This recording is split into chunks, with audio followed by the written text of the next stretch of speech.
Dulu saya menganggap, bukan saya seorang, saya rasa ramai orang yang bersangkakan kehidupan ini yalah, kita hidup cari apa? Ketenangan kan. Kehidupan ini hadir, ketenangan itu hadir daripada mana? Ramai orang menganggap daripada harta kan, daripada kekayaan. Saya pun dulu mangkuk ayun juga, anggap macam tu juga kan. Tapi memang faktor harta, kekayaan itu menyumbang, tapi kekayaan, harta itu bukan segala-galanya. Bukan segala-galanya. Dan apa yang berlaku di persekitaran kita sebenarnya, kita perlu lihat, kita perlu ambil masa. Tidak kisahlah apa saja, setiap kali kita baca surat khabar ataupun melihat orang itu baik, orang itu kaya, miskin apa, kita perlu merenung kan. Perlu, kalau boleh kita cuba insafi lah kan, setiap perkara yang Allah pertontonkan di hadapan mata kita. Ramai orang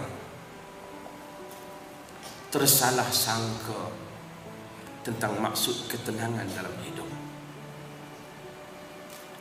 Selalu orang mengaitkan ketenangan itu, walaupun mengaitkan ketenangan itu dengan faktor harta, dengan faktor kekayaan. Walaupun itu boleh menjadi penyumbang, tetapi itu bukan segala-galanya. Bukan saya nak katakan kalau kita menjadi apa, bukan nak kata apa Islam ni memusuhi kekayaan, tidak, bukan begitu. Cuma kita renunglah kan bagaimana apa Allah memberikan rahmat-rahmatnya kepada setiap insan itu.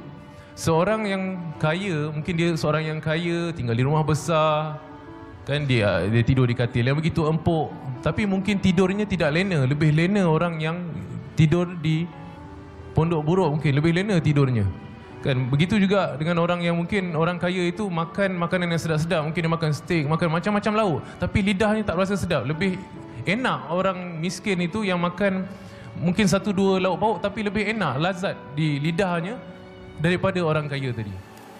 Betapa ramai orang yang berada dalam rumah yang besar, tidur di atas katil yang empuk, tetapi dia tidak lebih enak ataupun lenanya tidak nyenyak. Bahkan ada orang yang tidur di pondok buruk, kadang-kadang dia lebih lena daripada kita.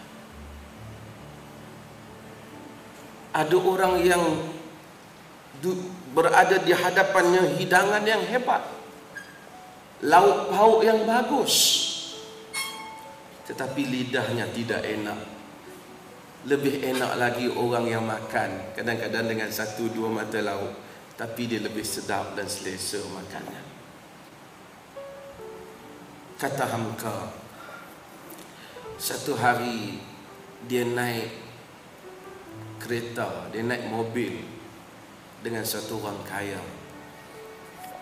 lalu di tepi sawah, dan mereka berhenti di situ dan melihat kepada seorang lelaki yang buat kerja sawah. Isterinya daripada kampung membawa makanan. Ketika dia berhenti rehat buat kerja sawah, dan isteri dia hidangkan makanan yang tak seberapa itu, dan suaminya yang bersawah itu makan dengan begitu lazat sekali. Barangkali kena penat bekerja. Orang kaya ini kata pada Hamka, dia kata, "Buya, saya orangnya ada mobil besar, ada gedung besar, tapi saya tak pernah makan seenak itu."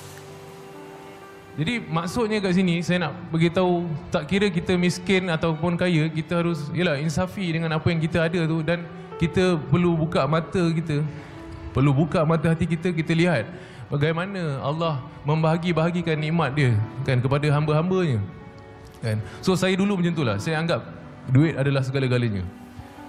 Kata Hamka, lihatlah bagaimana Allah membahagi-bahagikan nikmatnya. Semua orang sangka kalau orang tu ada rumah besar dan makanan yang sedap, tentulah hidup dia bahagia dan tenang. Belum tentu. Dan tentulah kita seronok kalau kita ada rumah besar, kenderaan besar, kita beriman, kita tenang, tentulah itu nikmat yang berlipat kali ganda lah. Tapi kita jangan salah sangka bahawa dengan menganggap jika Allah tidak memberikan kurnia rezeki kepada seseorang hamba, berarti Allah tidak memberikan sakinah dan ketenangan kepadanya. Jangan salah. Kita hidup jangan fikir orang, itulah kan. Saya dulu puas, cukuplah aku fikir apa yang pasal diri, pasal aku, pasal orang-orang. Saya nak cuba sekali ikut agama kan, cuba ikut Islam. Jangan pernah rasa diri kita seorang. Allah ada dengan kita, Allah akan tolong. So saya insya-Allah okey. Lepas tu bila nak buat skrip tu pula, yalah, macam Ustaz kata kan, ni apa cerita agama orang nak buat ni kan? Orang muda tak suka cerita agama kan, jauh kan. Saya tak peduli. Habis kalau cuba fikir balik kan, pasal agama ni amat sensitif Ustaz. Benda ni keikhlasan kan. Adakah saya nak menjual agama saya dalam filem ni? Sebab tu saya kata saya tidak meletakkan keuntungan itu nombor satu. Apa yang penting, apa yang saya nak buat, nak memperbetulkan apa yang saya rasa salah sebelum ini, apa yang saya mampu saya betulkan kan. So saya buat filem itu dengan cuba mengikut syariat apa yang saya termampu kan. Doakan moga saya istiqamah buatlah sampai bila-bila. Dipendekkan cerita, kalau kita bergantung kepada Allah, kalau kita bertanya pada Allah, Allah akan jawab. Kadang-kadang kita tak sedar tau Allah jawab kan.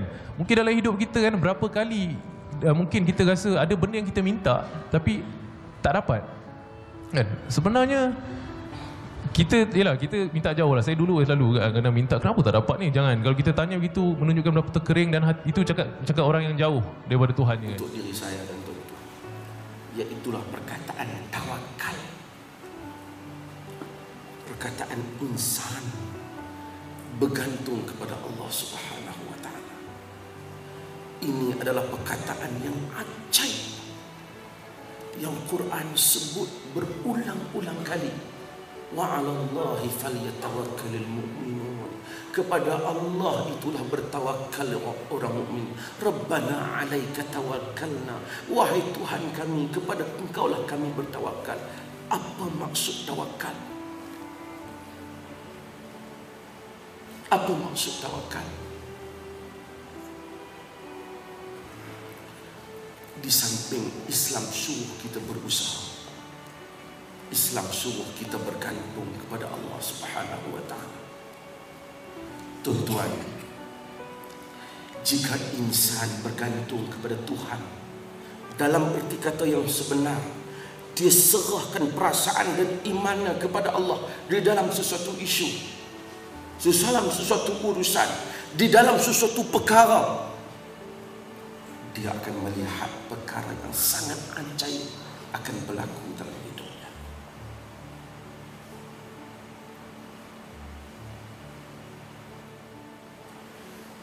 Kata Quran, iman mereka bertambah.